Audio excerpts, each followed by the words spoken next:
What's going on? It's Luke Snell. I'm here today with my boy Zenen, Saneshige. What's going on? Cue in the claps. I put claps in there if you want. Like we got a whole audience back Yeah, we there. got a whole audience in the back. Low key, eventually, I think that would be really cool. Yeah, I kind of want to do like a sound late night effects. show type thing where I got a whole audience and Put the like green live screen in the back. performance. Yeah, but not right now. We got nothing. We got nobody here right now. Not yet. But Luke's now, one day. one day. So, how you been, Zenen? Good, man, good. Busy. Busy, yeah. I mean, you skate a lot too, so Yeah, busy if you're not skating. shooting music videos, you're out doing that. So, Yup. But let's talk about where it all started as far as like shooting videos and stuff and the journey with that. So I feel like, I mean, I joke around with you skating, but like I feel like there's a huge connectivity between you skating and also the music video stuff. So let's just start from the very beginning with the videos and stuff. So, basically, like, if we're going to go back in the day, probably when I was, like, 4 years old, I was riding my bike in, like, the backyard, and my dad would film me. Like, literally come home from work and, like, he'd film me. I would learn a new trick, and he'd come home from work and start filming me, like, this new trick. I would just, like, jump off this ramp, and he would film that kind of stuff, and then he would take me to, like, parks out of state or in state, and would film me doing that. So, Sorry, I didn't mean to throw that pen at you, bro. Okay. So he would film you at parks and stuff. Yeah, and then basically what he would do with these videos is he would just put them on YouTube. Like, yeah, he knew how to edit. My dad's like a graphic designer, so he's like familiar with this kind of stuff. So he would edit them, and I'd basically, when I was a kid, just sit on his lap and like help him edit the videos. And I feel like that gave me like my introduction into like, editing and just like making things like that. So he was doing that for a while, and I think like every year, like 4, 5, 6, 7 years old, like he would just make another video out of like whatever we filmed. You know what I mean? And then these videos would just get posted online. But some of them are out there. You can look them up. Like look up ZBMX.com on YouTube. Some of them will have like 1 million views. Just from like back in the day, just like that's crazy. Before the internet was the internet, bro. Like it was like, oh, this like young Asian kid just like riding his bike around. You know what I mean? And like people would comment crazy ass shit. There'd be like trolls back in the day on YouTube, bro. Like these kids would be like, oh, dude, saying some nasty ass shit, like hella racial shit, and I'm just like, damn. To a 4-year-old. To a 4 and 5-year-old, like. Listen, I don't think very many videographers can say they hit an M at 4 years old. You know what I'm saying? Oh, God. No, but I really wasn't doing any, like, the video editing or nothing like that. I feel like I was probably just putting my little, like, opinions in there, like, sitting on my dad's lap. My dad was doing it all, but, yeah, so we were doing that for a while, and then, basically, after that, I go into my, like, teenage years where I don't really, like, go out with my dad, you know what I mean? Like, I'm riding around with my friends now and stuff like that. So I would steal my dad's, like, camcorders. He had, like mini camcorders, and I'd steal those and put them in a book bag and go ride around with my friends. And, like, we had, like, a friend group, like, all the neighborhood kids, and then started, like, branching out as you get older, you know what I mean? But we'd just go out and film stuff, and I'd always be the one with the camera in my book bag just filming everything. And then, basically from there, that's when I started, like, kind of doing my own thing, you know what I mean? Like, I was filming my own videos, editing my own videos, just all on my dad's computer. And, yeah, that's where it went from there. So when you were, sitting on your dad's lap and, giving your opinions and stuff, your dad was mostly doing the editing. What program, if you remember, where was he Shit, it was probably, like, an early-ass iMovie. Okay, yeah. Dude, the iMac was so old. It was like one of like the first probably, but it was like an old ass iMovie. You're a little younger than me, but not like too much. Do you remember floppy disks? Was he like putting them on floppy disk? You know what floppy disk is? Is that the big ass? It's like, so the save icon. Like if you go on like, if you're like writing a paper or something, you go to save the paper. You know how the icon's like that little, like disc. Okay. That's a floppy disk. I just remember when I was a little kid seeing my dad had ton of these floppy disks everywhere, and it's like a lot less than like not obviously a lot less than a hard drive, but a lot less than a what are those flash drives? It's even a lot less than that. But yeah, dude, I don't remember. I feel like since it was like when YouTube first started, like, so I think most of them were probably just going on YouTube. Okay. But I don't remember floppy disk. No, but you don't remember the program off the top of your head? No, I'm guessing it was like an iMovie, probably. Gotcha. Something built into the computer. Because you said it was a Mac. Yeah. Right. All Yes, right. sir. So, and then in your teenage years when you were, kind of on your own, were you skating or doing the bike stuff? I was doing the bike stuff strictly. Yep. For those people that know, I really didn't start skating until like probably 2 years ago. I was going to say, because it was when we first started hanging out, you were still mostly riding bikes. I was riding, yeah. Yeah, and then eventually you started skating. Yep. And I remember it kind of being like a big deal that you started skating instead of riding the bikes. Yep. But do you remember what program you started using when you were it was like a teenager? Yeah, so that part, it was definitely like iMovie. Gotcha. I can't really recall what my dad was using, but I'm guessing, from that age to a little bit older, I was probably like 10 maybe, I'm guessing. That's when it was like a more updated iMovie. It's kind of more like what the iMovie looks like today. Right. You know what I mean? No, but it was all on computer. Like, people have phones nowadays. I still use iMovie on my phone sometimes for basic stuff. You know what I mean? Right. No, but yeah. Back in the day, yeah, it was all on. So, you were a skater and stuff. I mean, still are, but like growing up, were you kind of like a bad kid at all? Or just kind of like against the grain, rebellious, nonconformist? Maybe, yeah. My parents raised me, like, really crazy. So, with, like, Asian parents, stereotypically, you're gonna get, like, some strict parents, like, good grades, this, and that, you know what I mean? The way my parents raised me, they kind of raised me to be, like, super independent in a way. They didn't, like, treat me like a kid most of the time. So, like, when I was younger, I was always the kid that never had to go back for, like, dinner. Like, you're out with your friends riding your bikes, these kids got to go home for dinner at 5 o'clock. Cause that was me. Yeah, that's when their parents are making dinner. My parents didn't. They just let me do whatever I wanted to do, and they kind of put it on me. So, like, for example, because I was allowed to be out late, because I was allowed to do all this stuff, it kind of, like, put it in my brain that I was like, okay, I got to do good in school. I have responsibilities, like, I have to be home at a reasonable time, you know what I'm saying? Because my parents are letting me do all this stuff. You feel me? For sure. So, like, yeah, because of all this, like, I always just did good in school or, like, tried my hardest to do things, you know what I'm saying? And, like, even with the video stuff, like, my first job, I got a job at a pizza shop, and actually, one of my first jobs was handing out, like, paper slips at a pizza place. Okay. I'd like go door to door and hang up these hangers. That was my first job, but it was only like a seasonal, like a summer job maybe. After that, I worked at a pizza place, pizza oven. Shout out my Canton, Ohio people.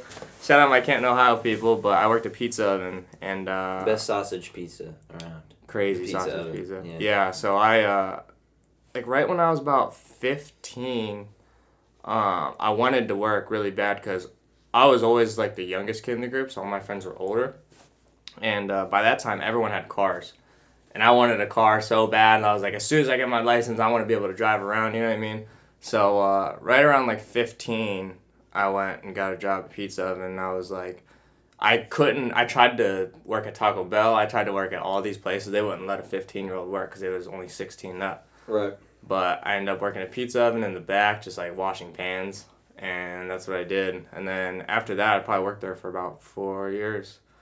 Up until the point where I was doing, like, video work and was able to quit. But Gotcha. Yeah. All right, so going off that, two things. Yeah, we might have to take it back. No, you're good. I want to talk, your dad is a graphic designer. Yep. And back to stereotypical Asian parents. Mm-hmm. It's not normal to do something creative, to create like a creative profession necessarily. So like, do you think it was good that your dad already was kind of a creative and was literally helping you as you were 4 years old? Facts. Do you feel like that is a big factor in like putting less pressure, at least as far as like being from like an Asian family where usually they're more strict? Yeah. So.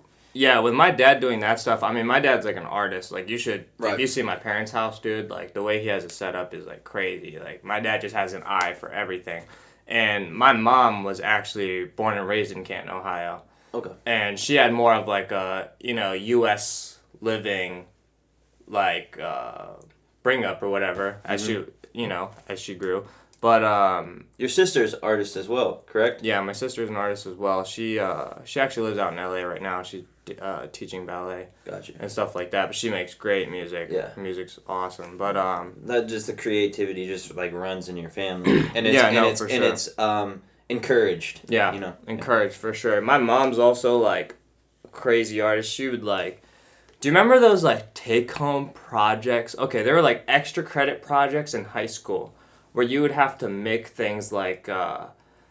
So I remember ours was mole day. Do you remember mole day? It was like, yeah. I think it was chemistry. Yeah. It was mole day. So an extra credit point. Chemistry was the first time I got a bad grade. Understandable. Chemistry is hard. Hard as hell, and I totally blame it on the teacher too. But I remember I needed this extra credit, and my mom made me this fucking mole. It was like literally like a stuffed animal mole, but she made it for me. I was supposed to be the one making it, but she made it for me, and it was like they like kept it because it was so good. They're gonna like, make you redo chemistry if they get a hold of this footage. Oh god, no, I passed. But my mom made me this mole, and it was like so fucking good. So that just proves my mom's like creativity. Like she's amazing. Yeah, that just runs in the family. Yeah, I just felt like I had to touch on that at least too. For sure. And then another thing, just working as a 15-year-old and going out of your way to try to find different places to work to reach a goal. You had a goal in mind. You're like, I understand. Like my parents aren't just gonna buy me a car. Like I gotta work toward. Do you feel like that mindset and stuff is translated into your work then? Yeah, so it kind of goes back to that, my parents like letting me be like independent. It almost just like puts that on me to do all these things, you know what I mean? Like, because my parents are so cool that I would have to have responsibilities like getting a job or anything like that. So yeah, shout out my mom. She would drive me around to all these interviews trying to talk about shit. Mm-hmm. Right. Yeah. But yeah. So we talked a little bit about the skate stuff and some of the video stuff up until I think we're at age 15 now. When did you start really getting into shooting music videos specifically, especially in Canton? Because honestly, like your whole, still like you're a Canton videographer and like you are the Canton videographer. I feel Appreciate like it, bro. Appreciate it. And just talk about how you started getting into the Canton scene, and as well, like, when you started to shoot the music videos for real. So, I think right around 16 years old, I would just watch music videos, and I was like, dude, I could do this shit. Who were you watching? Shit, I don't remember. A lot, like, on Twitter. So this is when, like, the underground scene started, like, popping off. It was so sick in 2016. The underground scene was crazy. You had, like, Key and like Father back in the day. I remember all of them, like, and then in Ohio I remember like the Insomniacs, like Insomniac Lambs, Rari, Mills, they were all like popping off, and I remember seeing those videos and I was like, dude, like this is here in Ohio. Like I was like, I could fucking do this. They had the Fiji water video, and they're sitting on the Ohio Against the World like Jeep, and it says it on the back, Ohio Against the World, and they're just like in the back in like an alleyway. And I was like, dude, this is the fucking coolest thing. I remember like So Visuals shot that. Rest in peace to him. He actually passed. But he was shooting all those videos, and I just remember seeing this. And I was like, dude, I think I could do this. And at the time, I think my dad had helped me out with the camera. Mm-hmm. It was like a Canon T3i, nothing special. I feel like that's like everyone's first camera. Right. I was shooting stuff on that. I think I was shooting like, my friend had like a drift car, and I was just shooting videos of him drifting it and like posting it on YouTube. Or not on YouTube, like my Instagram. I always thought that shit was so fun. So I think that's when I like transferred over to music videos, because I don't know, it just interested me. So you're doing the skate stuff, and then you were kind of shooting some car stuff? Yeah, so some car stuff a little bit, and then... And this is around what age? You said 2016, so you were like a sophomore or something? Yeah, so I was... In 2016, I was 16 or 17. Okay, cool. So, gotcha. Yeah, so it was right around 16 or 17. Also, like, back in the day in Canton, like, I remember, like, Modified Films and Stevie Willisberg, I think that's what he goes by. They were shooting music videos in Canton, like, that was like the Canton scene, like Lambino. I remember seeing like a Lambino video, and that was like all in Canton. I didn't know anything about the scene at all, and I don't think it is what it is now. You know what I mean? Because this was early on. It wasn't cool to be a rapper. Right. You know what I mean? It's cool to be a rapper now, but back in the day, it's like, if you were a rapper, that means you were actually going out and you were doing studio time and like, you know what I mean? Yes. 'Cause people didn't have. I'm sure they didn't people do had it out their bedroom like they do now. facts. I'm sure people had like home studios, but like if you were a rapper back in the day, you were rapping and you were like trying to do that. You know what I mean? Correct. It was way more like gritty back in the day. I feel very like. different to be a rapper now than it was To be a rapper now, all you have to do 6, 7 years ago, 8 years ago. Right. Facts. All you have to do is be on the internet now. Exactly. To be a rapper. You can make songs off of literally anything. You don't even need a laptop at this point. Which is cool. It is cool Yeah. because so many people who maybe would not have the resources to do it then can do it now. Right. But it can get oversaturated. No, for sure. But For sure. but it is cool, yeah, because around that time, you're right. You're a rapper, and you were a rapper. Like that's different then than it is now.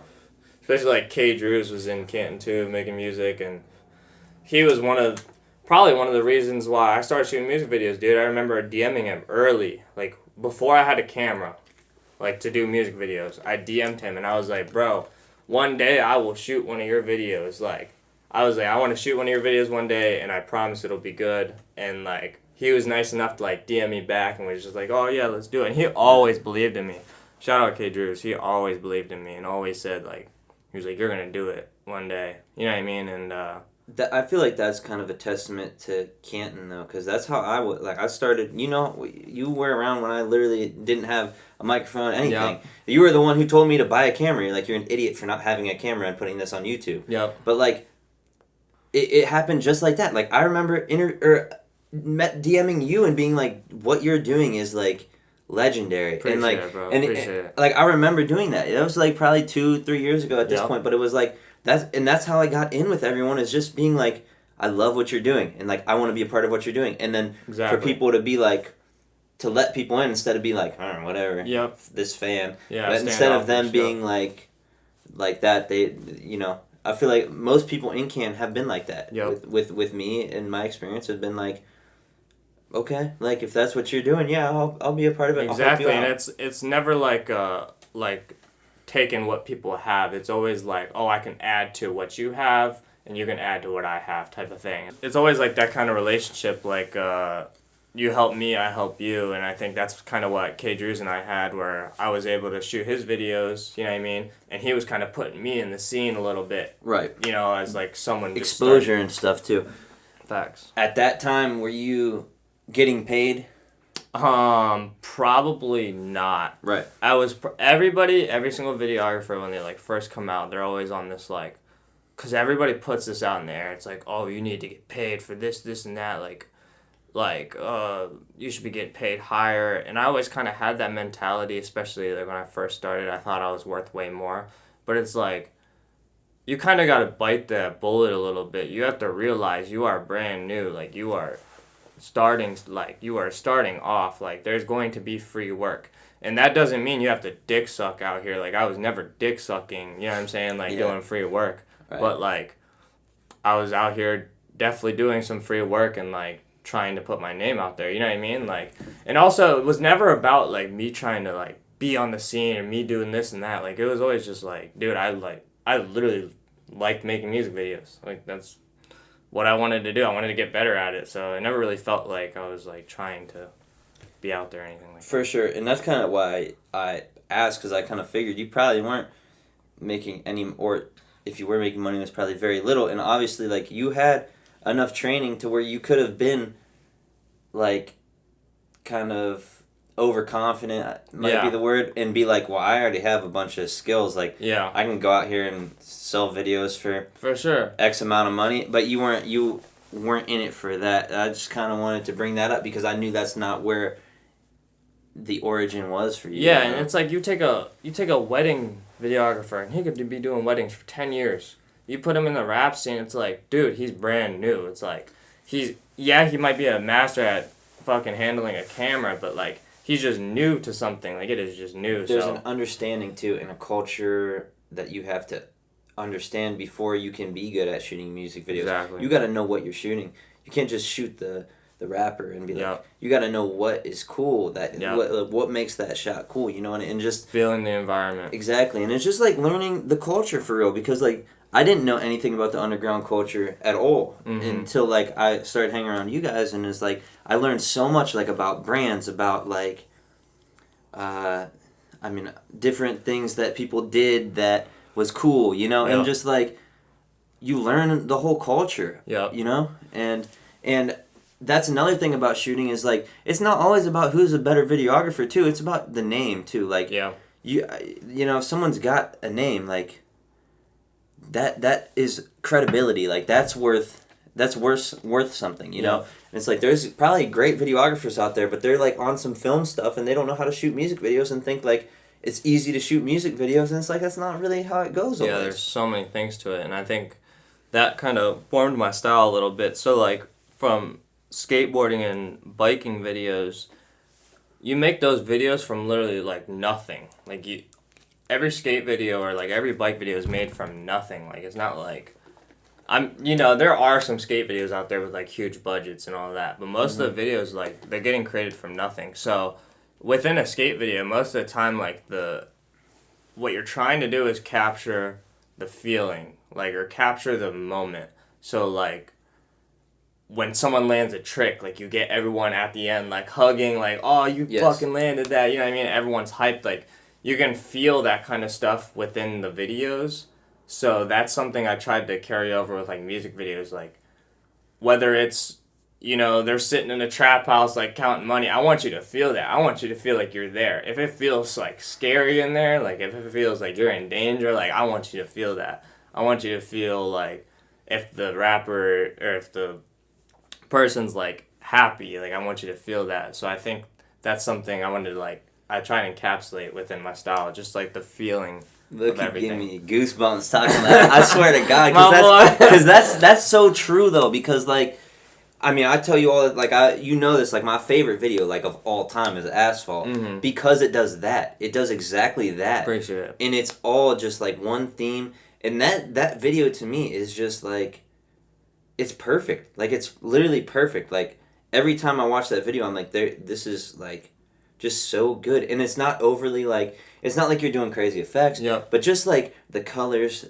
the setup, like the way that Gabe's dressed. Like shout out Duframe, he did the set styling on that. Shout out Rick, he was helping out. Shout out Gabe, obviously the artist on that song. But yeah, that video like came together really well. It does like that. It's like the white, and then he had like the fucking. There were like the burglar bar doors behind him, and that was shot in Black Studio, but. Yeah, it just all comes together. It's like that feeling. And I was just going to say, you feel like you're there. And that is a great way to look at a video and go into a video and be like, this is how I'm shooting. I want you to be there. You know, like I want you to feel like you were there. Exactly. That is an incredible way to explain it. And there's so many keys with like there's camera movement. How you're moving the camera. If you're moving it slow and like steady, or if you're moving the camera shaky. Like personally, I like a lot of handheld stuff because I don't like to stabilize my camera. I want it to feel shaky. So if like a person's running, I want you to feel like you're running next to them. So the camera's gonna be shaky. You feel like that's an influence from the skate stuff?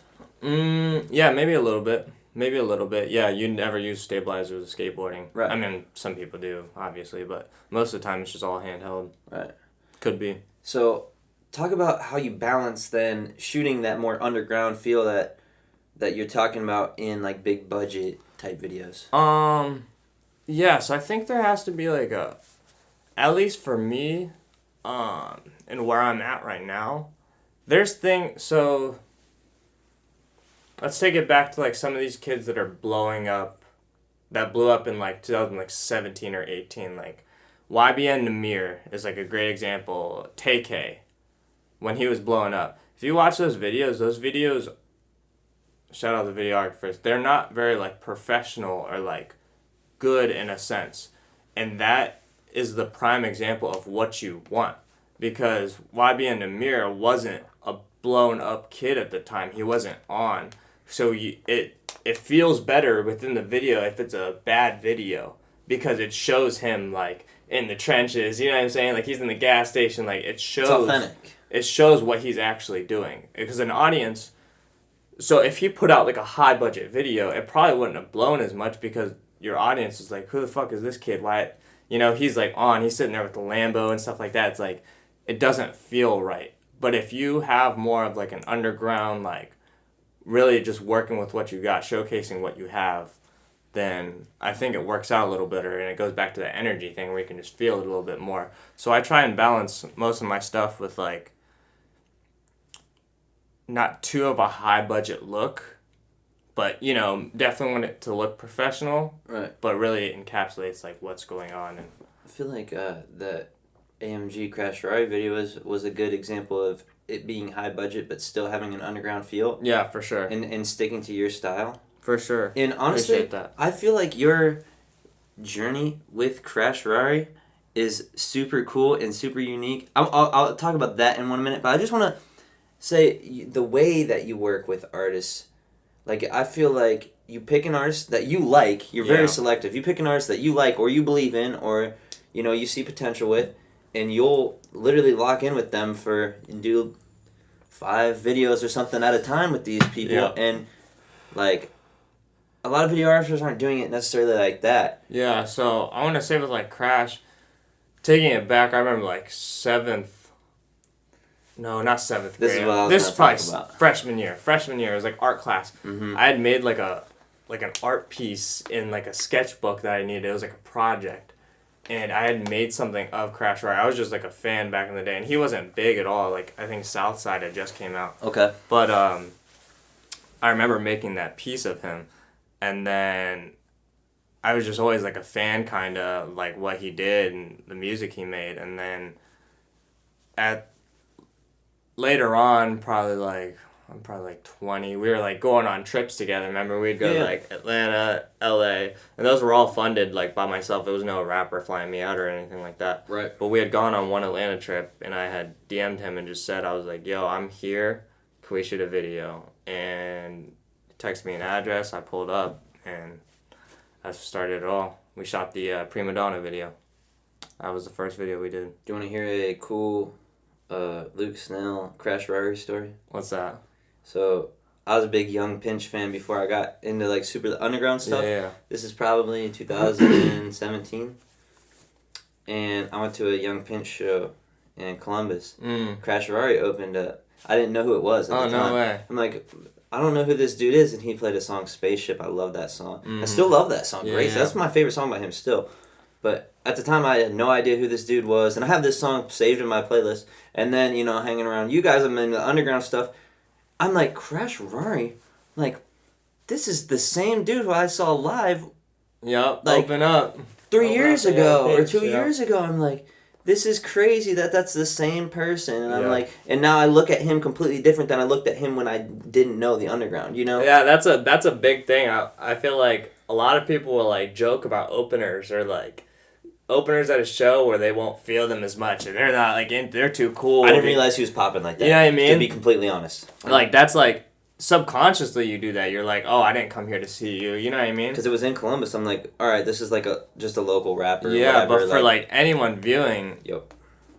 Don't ever like shame an opener or anything like. I've seen it a million times at shows I've 100%. Shot. Don't ever shame like an opener because you never know that opener could be the fucking next big thing. Right. And like, I did like him, tomorrow. and that's the thing. I did like him. Yeah. And I was definitely the type to be like that. Think like I'm too good to listen to the opener type of fan. When I was a kid too, I'm sure. But I mean, I listened and I'm like, this is actually really good. You know, like, and I did like it. Like he won me over in that. Like I didn't do much other than save like the one song to my playlist. But then it was crazy that I found him later. Yeah. But I wanted you to mention how it started with Crash Ferrari with the art when you're just like a fan, just doing that. So I wanted you to mention that, and I was gonna go back to I think. I hit that because I want to talk about Crash Ferrari, and then I just wanted to talk about how you lock in with artists the certain way that you do. So like same with like Freshie. Shout out Paul Super P. He. Like, I had shot a video with him, and he kind of brought me around Freshie. I shot additional scenes in a Freshie video, like, early on, and it was for Nothing New. I shot additional scenes, the Cleveland scenes in it. But after that, we never really locked in, but a few years later, I shot a video with Paul, and Paul kind of brought me around Freshy, and Freshy saw that Paul video I shot with him, and that's when we just locked in, and that was like we were shooting videos left and right all the time, taking trips out to LA like constantly. He was flying me everywhere. They're amazing. I love that group. That Super P and Freshy and those guys. They all just get it. They understand how shit works. And Jay Grohl, the manager, like he does a great job. Like we've met a lot of managers in this. Like I've been around managers, and he does he's actually a real manager. Like he actually does things. Yeah, all the Invasion dudes too. Yep. They're just a good group of people. Yeah, I really respect them a lot, and I think they're gonna go really far because they're serious and they have a good head on their, so they know what they're doing. You know what I mean? Yeah, I also think we skipped over a lot. Like before all this, I was in the fucking trenches of Canton shooting anybody in. Yeah, let's talk about that. Let's go back and talk about that. Yeah. All right. So is this early on when you're just starting to shoot music videos? Yeah, and I kind of want people to know this because it wasn't like one day I just snapped and was shooting for a little bit more poppin' artists or whatever. Right. I was dude, I was in fucking the trenches all the time, just shooting videos left and right, whatever I could, you know what I mean? Whatever paid, whatever at the time, I wasn't very selective. I was hoping for someone to DM me and say hey, I have money, you know what I'm saying? Let's shoot a video. Yes. But from doing that, I really did work hella, it was just constantly putting out videos. And at that stage, that's when I was able to quit my pizza oven job because I was catching on a little bit more and more. You know what I mean? And I think a lot of people will like to jump in the scene and just think they're it. But dude, you have to shoot people for people to know your name. You know what I mean? That your name just has to get out there, and that's what I was. That's what I was doing at the time. Right. Didn't really feel like that's what I was doing because I was just shooting videos, but that's what I was doing at the time and kind of winning over people type of thing. 100%, yeah, and that's what you have to do is make a name for yourself so people feel comfortable, you have the credibility. Yep. And then you're able to shoot for, the bigger people. And it's crazy, I mean, look where you started, and with Canton especially, you can't name a artist from this area that you couldn't shoot for. Type shit, I guess. You shot for Trippie Redd. Yeah, I guess. That is the biggest rapper ever out of Canton. And, you know what I'm saying? No, for sure. And your name is good everywhere. I've never heard one person say anything bad about you in this industry, for nobody to ever say one bad thing about somebody, even out of jealousy or... No one has ever told me one bad thing about you. So if you want to just talk about going into a video, the preparation and stuff, what do you value, as far as preparation going into a video? So before, when I first started shooting, I wanted to say most of the time I was doing the prep work and getting everything together because it just wasn't as high of a budget as things are nowadays. But nowadays, if an artist, I really appreciate when an artist is on the same page as me. He tries to get what I need to get things done. So for example, a lot of artists will have managers that the day before the shoot, they're running around crazy getting everything together. They're getting the car rental ready. They're getting the wardrobe ready. They're getting the stylist there, models there. You know what I mean? And nowadays, I like to kind of put that on them so I can focus on my work. I can focus what I need to do. And I like to hear from somebody that this is going to be here, this is the location we're shooting at. You know what I mean? And for example, going back to Crash Roy, he's a great person that sets everything up and has it ready for me. So for example, the RGB video, he flew me out to LA, and the night before we just had a phone call and said, okay, this is what we're gonna have, you know what I mean? We'll start at this time. And I pulled up and we shot it. And that's great to have that because then I can focus on what I need to do, you know what I mean, and have everything there. Right, correct. Type of thing. So you're not even worried about, you might be worried about, but it's not your responsibility then to do the card and everything like that. So when you started, that was kind of falling on you as well? For sure. It was always me setting, if I had an idea, that's what you know what I mean, that's what it would be my responsibility to execute it. Right. Type of thing. So you do like treatments and stuff. I know you're not really necessarily run and gun, but like. Yeah, I do treatments here and there. I do. I feel like it's a lot. That kind of goes back to that like style thing, where it's like, I try not to be super industry and like have like treatment or anything like that. I do write treatments. Don't get me wrong, but I kind of like that feeling of showing just like exactly what's going on, not exactly trying to like tell a story. But obviously, that's something that will change in the future. You know what I mean?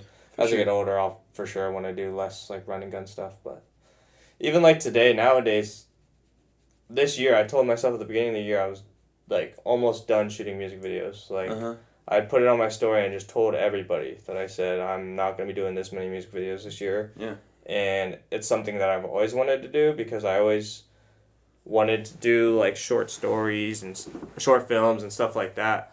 So I cut down a lot of music videos this year, and I'm doing a lot more corporate work nowadays. I was just gonna say, yeah, I know you have done some of like the corporate work in the past. Is cutting down on music videos still something that you want to do? Yeah, so I think it's great because, let's say music videos are my only income. Let's say that. Dude, you know how many fucking projects and how much of a headache? Like, that means if music videos were my only income, that means I would have to shoot, like, back in the day, like what I did, I would have to shoot 10 videos a month. You know what I mean? Yeah. To make my payments of, like, car payment or insurance or anything like that. Right. So, obviously, your creativity level just cuts down because it's getting oversaturated. Nowadays, I can do my corporate work and like other whatever video kind of stuff I'm doing, and then let's say I take on one music video a month. That's kind of like what I've been doing. One video a month, I can focus on that video so much harder, and it can just be like so much better. But also, I can charge extra. You know what I mean? You can put your all into that one video rather than spreading it out. Exactly. It's like having a full glass of water and not having to pour it out into multiple cups. Exactly. No, facts. Yeah. Yeah. Facts. You can just pour it into another cup. Exactly.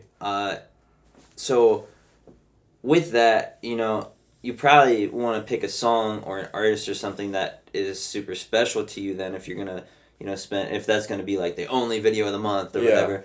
So, how do you go about, choosing the artist or the song or the vibe of the video? Like, what I guess inspires you as far as getting the vibe to the video, and as well, like, what draws you in for like a song or an artist? It's just literally whatever I like. It's kind of hard to say because...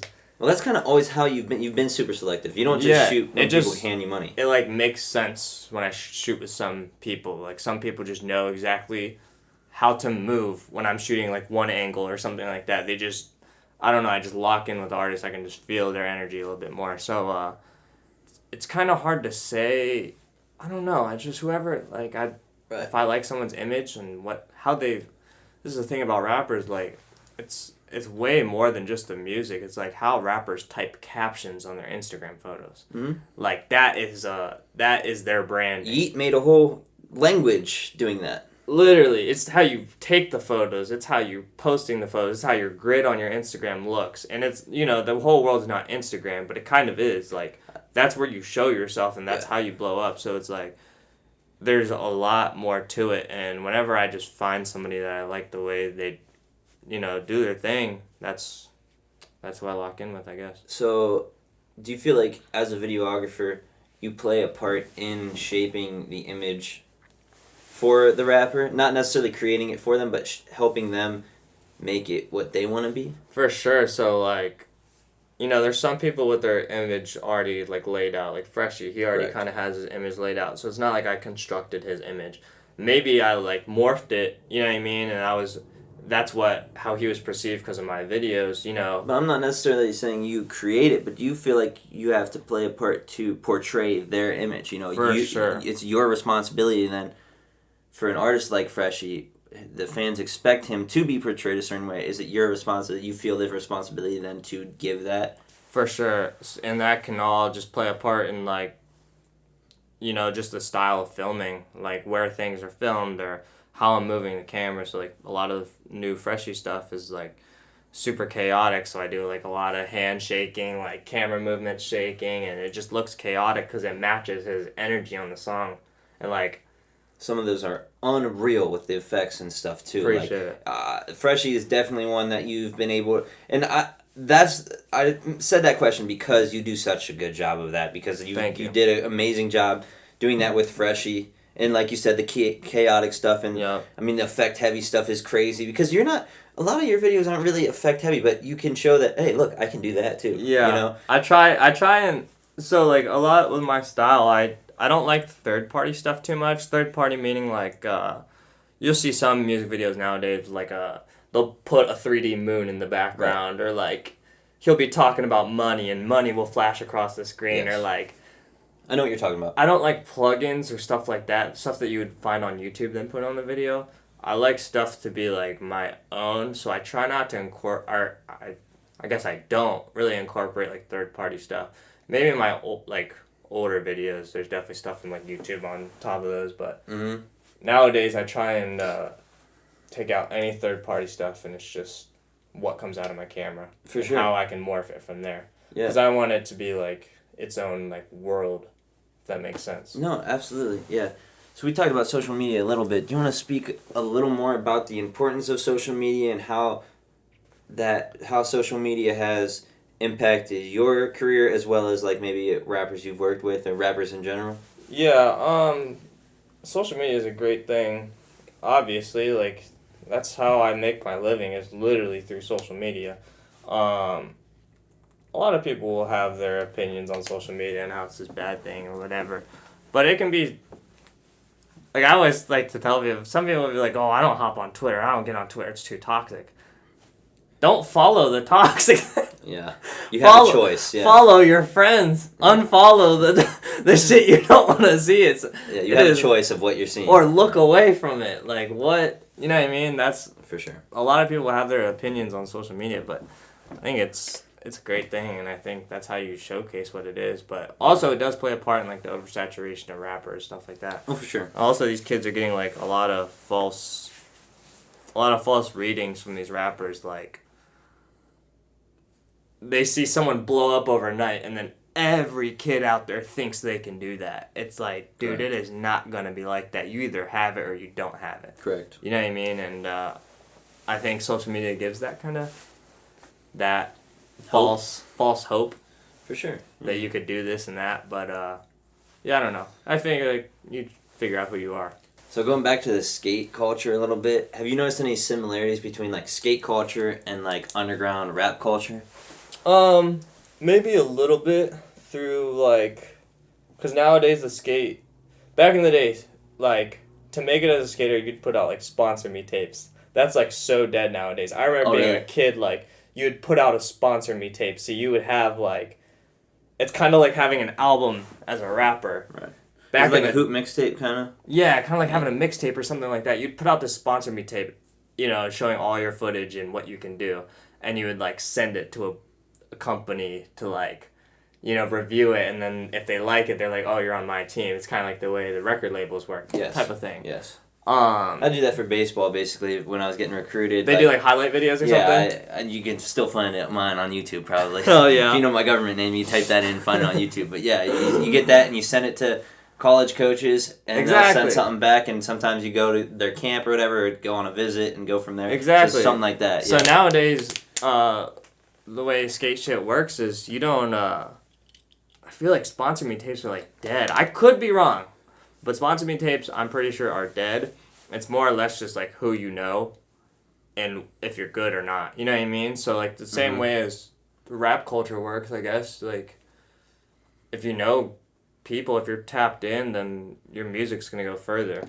You know what I mean? Yeah. And if you're good, then your music's going to go further. There's a lot of kids out there that are really good and just don't have the platform, or they don't move around enough for people to notice them. You know what I mean? Right. It kind of works the same way with the skate shit, because if you're this great skater and you just stay in Canton, Ohio, no one's really going to know about you as much. You're going to be a great skater around here, but unless you I don't want to say this is the only way to do it, but unless you're like going out to LA and skating with some of the pros out there, you're not going to make it as like... Right. The same as the music industry. Exactly. You got to branch out. Networking is literally, in my experience, one of the most important things you can do.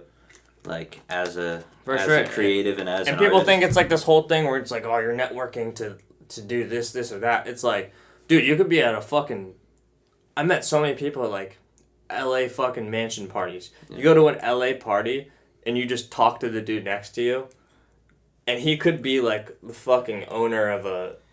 And all my networking has been genuine for the most part, too. It's not like me, like, I'm going to go out and network. Exactly. It's like, no, like, I just am a fan of this rapper or something, so I'll talk to them on Instagram, or I'm a fan of this producer, and I'll literally just compliment them if they post something that I like. Like, I'll comment something like, oh, this is fire, or, like their Instagram story, and it's just, like, that's how I've networked, and I've noticed, like, that's helped me to get people to like my stuff. And I'm not even asking them, hey, like my stuff because I like your stuff. I'm just doing it because I like them. I want to support them because if someone likes my stuff, I'd like for them to say, like, hey, I like this. Yeah. So I just try to do that back. For sure. But yeah, I mean, I feel like that's another thing too. It's like networking isn't like going to the studio and recording. It's not work. Like networking is just like what you should do. Like it's not like a job. Exactly. It's just like you being yourself. Yeah, exactly. And if people if you vibe with someone, then it works. If you don't, then it doesn't. You know what I mean? It's also not like going out and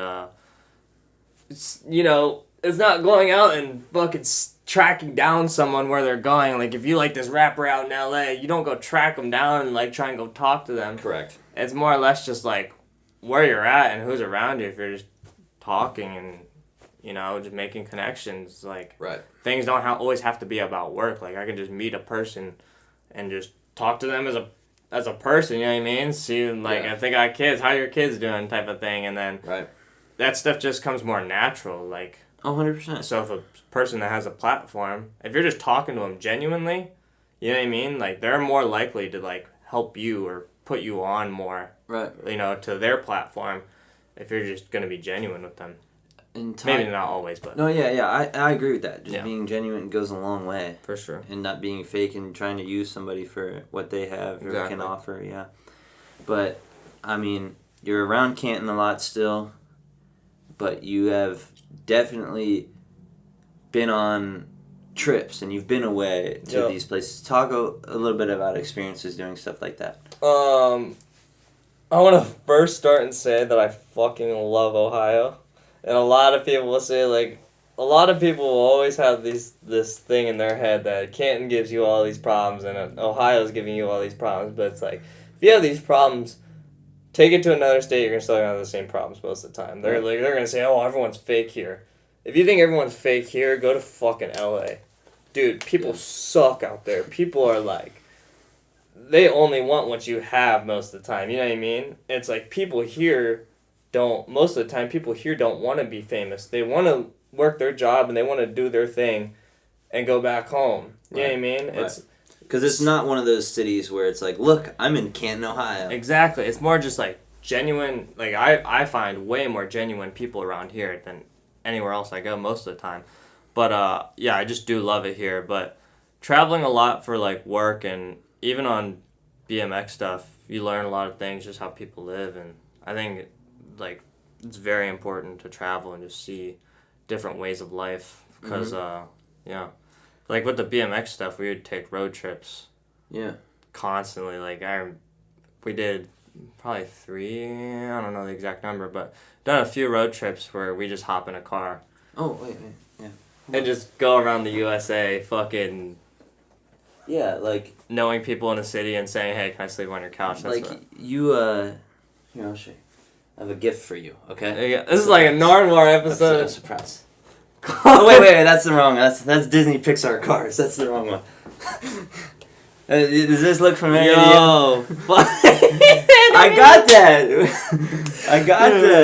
This is my prized possession. This is like my baby. If there's an album for me, this is my album. This is it? Type of thing. Yeah, it's in there and everything. You gave this to me. I still have that. Contrary, for anybody that doesn't know, it was a BMX film I did. And when was that? 2020? Yeah, it was, Probably 2020. 2020 for sure, yeah. And I had like a premiere for it and stuff out in Kent at the bike shop. But yeah, we worked on this for like probably 2 years. But traveled a lot for this, filmed a lot for this. Yeah, you want to talk about some of the people in there, maybe some of the stuff. You can't even get that anymore, can you? Yeah, you cannot get this. Yeah, that is like so if you have a copy, dead you stock. have a copy. Yeah. Never again. I was so happy when you gave me that. I remember like, oh my god, I can't even believe I actually got a copy of this because it was even by that point it was sold out. Yeah. And I'm like, dang, like I didn't even. This is rare as fuck. Actually, that's crazy. That's what I'm saying. To have that's one. what, and actually, I was wondering if you like could, I don't even after have this one. interview, just I write a got little you. note or something in there. I'm gonna because that's something I'm probably gonna keep for like, my whole got life. you, bro. That's so sick. Yeah, super rare. A kid came up to me at the skate park and had one. That's so cool. Probably not too long ago, and he had me sign it. And I was like, dude, I seriously appreciate this. Like, that's so sick. Right. That you have one. Yeah, I don't even think I have one. Really? I'm pretty sure I don't have one. My parents probably have one in there. In their like DVD thing, but yeah, it's very hard to come by one of these. Yeah. So I had to make sure to bring that. And show you for this Appreciate interview. Appreciate that. I have some questions for you. Okay. This is kind of like rapid fire. Just some stupid questions. Let's go. Might get some good answers out of this. Okay. All right. So your favorite Hyde flavor?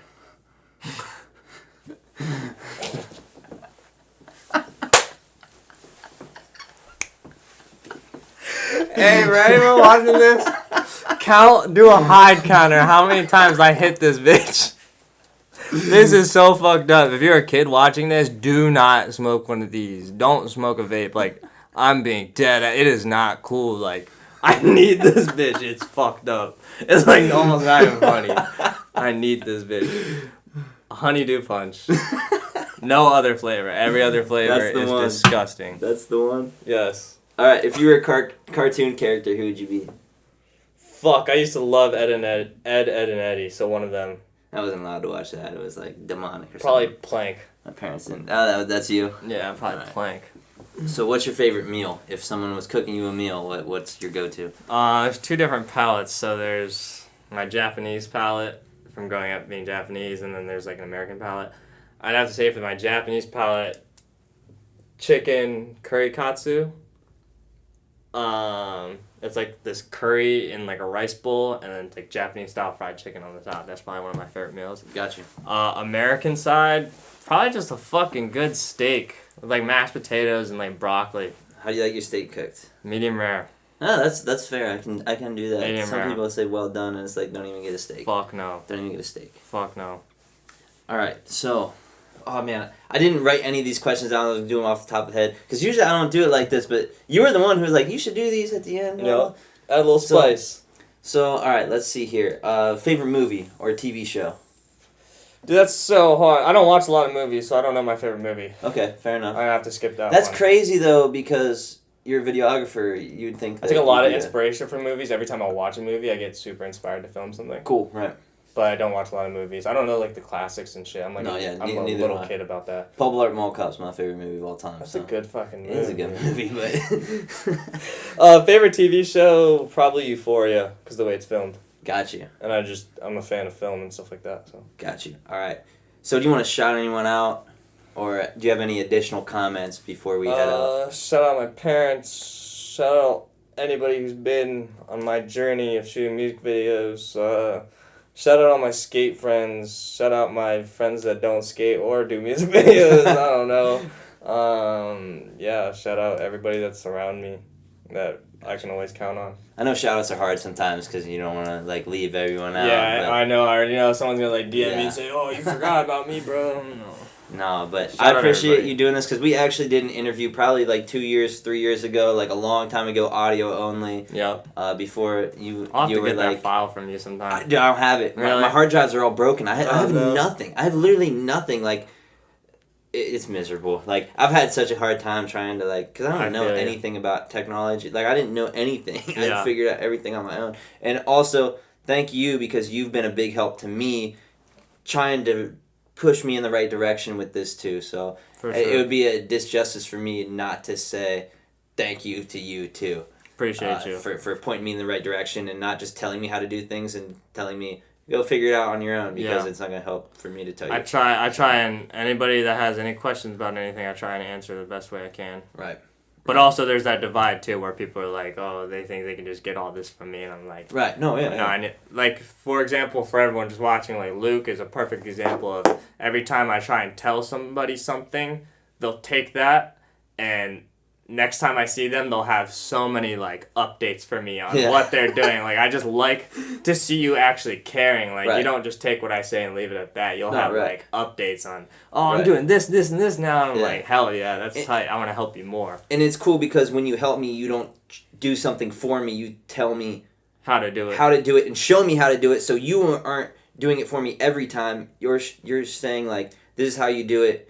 It's like you teach a man to fish, or you can give a man a fish and he eats for a day. Teach a man to fish, he eats for a lifetime. Like I really feel like that's what you do as far as when like What's I the ask for horse one? advice You and gotta stuff. take Oh, a you can horse lead for a a horse while. to water, but you can't make him drink or something Yeah, like that. so- Yeah, but I literally said that in an interview before, like both of those. I think I said in an interview before.